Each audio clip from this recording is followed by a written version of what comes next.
దేవుని నామానికి మహిమ కలుగునుగాక.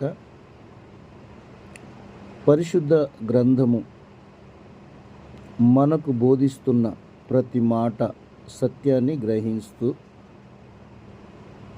మారు మనసు రక్షణ అన్న విషయంలో మనమందరం కూడా దేవుని వాక్యాన్ని ధ్యానించడము ద్వారా మనకు సంతోషము ఆనందము కలుగుతుంది. మారు మనసు అనడం, మారు మనసుకు తగిన ఫలాలు మనం పొందుకోవాలంటే మనలో మార్పు రావాలి. మారు మనసు అంటే గత దినాలలో నువ్వేం చేశావో, నీ జీవితంలో ఏవైతే చేసినావో అవన్నీ కూడా వదిలిపెట్టి క్రీస్తు సన్నిధిలో మోకరించి, దేవా నేను పాపిని అని ఆయన సన్నిధిలో ఒప్పుకొని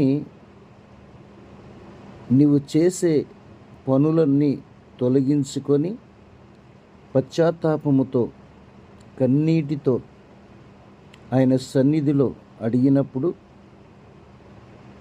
పరిశుద్ధమైన మహోన్నతుడైన దేవుడు నీకు మారు మనసు కలిగిస్తాడు. మారు మనసు అంటే తిరిగి మళ్ళా వెనకకు వెళ్ళకుండా ముందుకు నడవడమే మారు మనసు.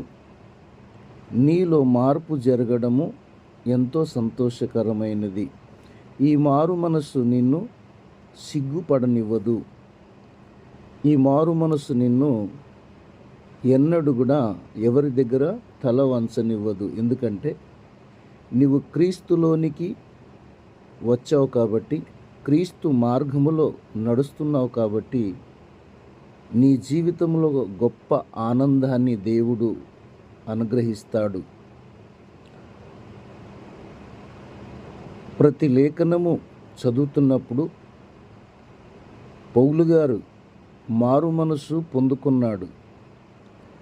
ఆ వాక్యాలు మనము ధ్యానించవచ్చు. అపోస్తుల కార్యము 9వ అధ్యాయములో ఎప్పుడైతే దేవుడు దర్శనమిచ్చి ఆయనకు మారు మనసు దేవుడు అనుగ్రహించాడు. తన జీవితంలో లోతుగా అధ్యయనం చేసినట్లయితే ఎన్నో భయంకరమైన ఆయన చేసిన కార్యాలు మనకు కనిపిస్తాయి.